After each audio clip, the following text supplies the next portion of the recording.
O ngayon po, pasyalo kayo sa Lagos Nilad. Punong-puno ng kadugyutan ng mga so-called na ipinaglalaban tayo. Sila daw, yung mga rallyista na yon, ipinaglalaban kayo.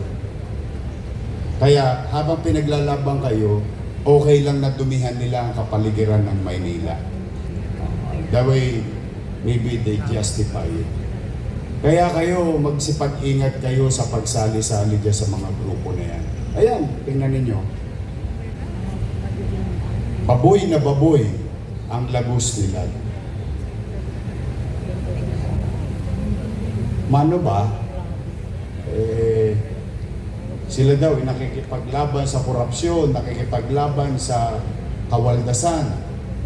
Ang dami nilalaban. Ako Pilipino, hindi mayor ha. As Pilipino, hindi ko sila inauthorize ipaglaban ako. Ewan ko kung inauthorize sila ipaglaban kayo.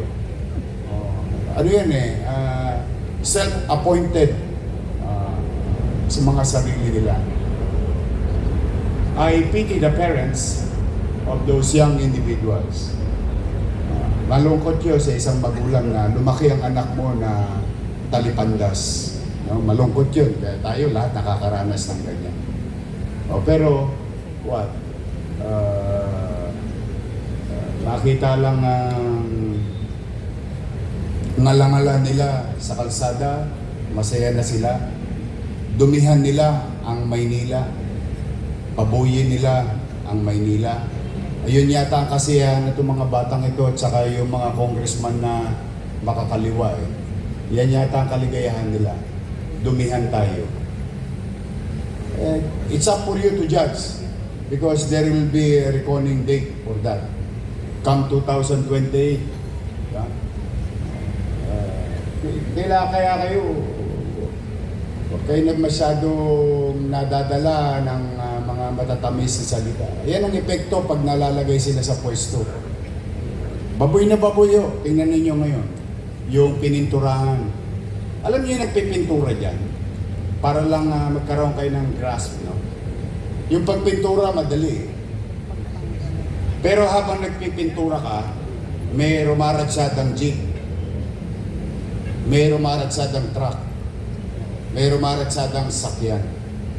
Yung mga empleyado natin sa DPS saka engineering, they put their lives at stake while making Manila as maaliwalas.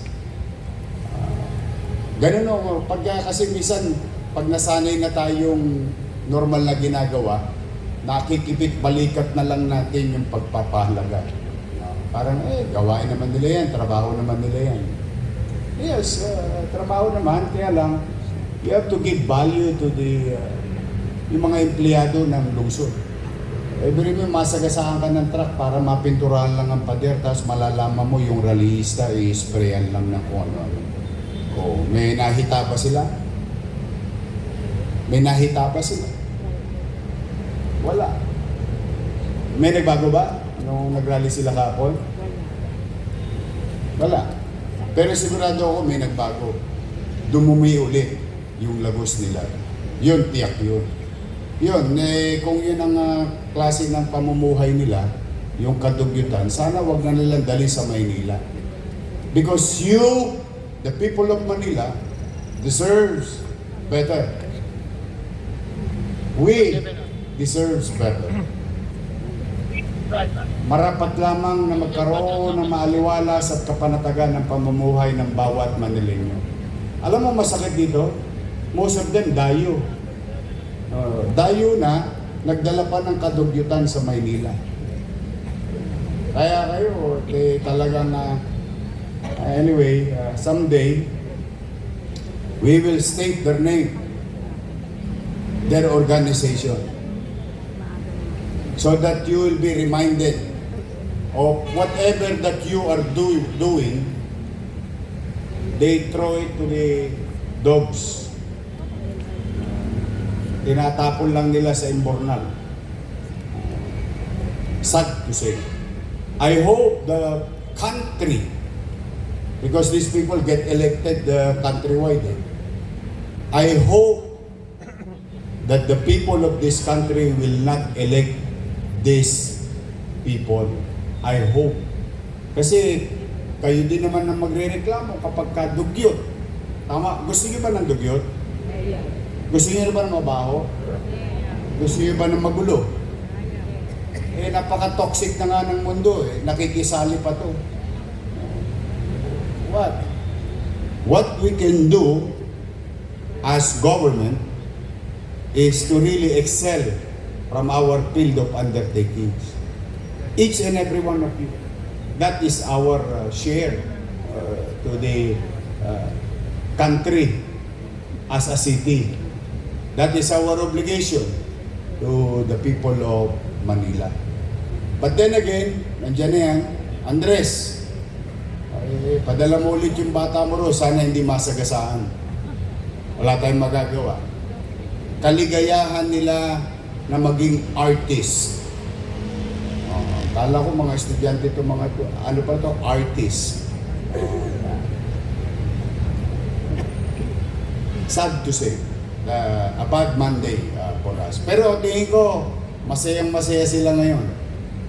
They are in jubilation na dugyot, dinugyot nila ang Maynila. Kaya I will never ever like them with all honesty. Minsan parang may sense pero hindi. Yung sense kasi is cloth, making it appear na pinaglalaban nila tayo. Hindi nyo kami pinaglalaban, binababoy nyo po Maynila. Yan po ang katotohanan. At sana, someday, bigay nyo sa amin, bigay nyo nga ako ng address ng mga batang ito. Kung merong gusto mag-volunteer, bigyan nyo ako ng address. Pupunta rin ako sa bahay nila. I-sprayan ko rin. Tingnan natin, what would you feel kung bahay nyo yung gawin kong gano'n?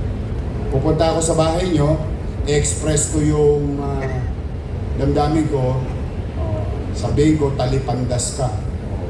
What would you feel kung bahay mo yun? This is owned by the people of Manila. Pag-aari yan ng taong bayan.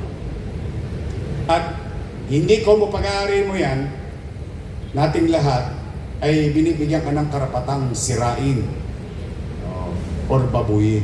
Hindi. Kasi yung katabi mo, pag-aari din niya yun. Lahat tayo may may-ari nun. At meron tayong responsibilidad sa ating sarili at sa kapwa at sa pamayanan na maging responsableng individual. Na mapangalagaan ang mga bagay na pinakikinabangan ng mamamayan.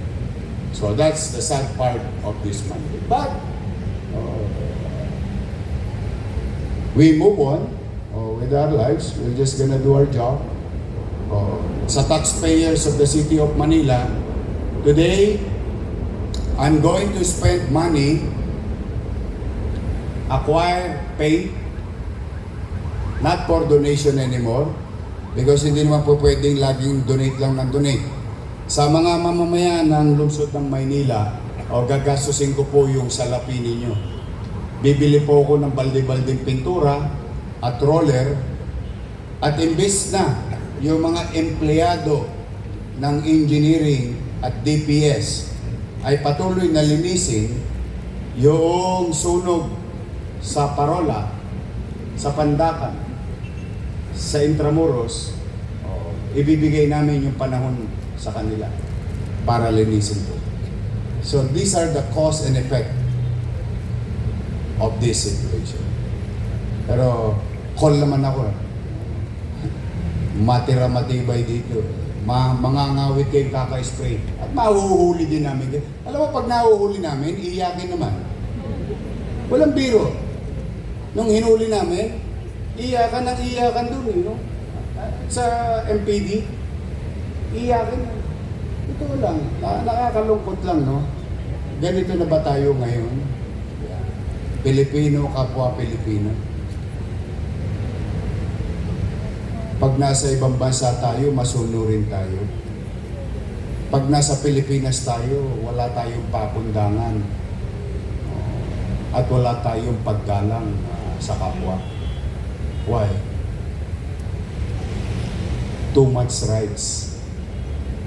or privileges. Kaya lagi ko sinasabi tuwing Lunes, magsikap kayo at galingan ninyo sa kanya-kanya yung trabaho. Andres, ayoko na umabot yung tanghalian. Gusto ko mawala yung bakas ng kahapon. Kahapon nakadugitan gawa ng mga party list na to. Yeah?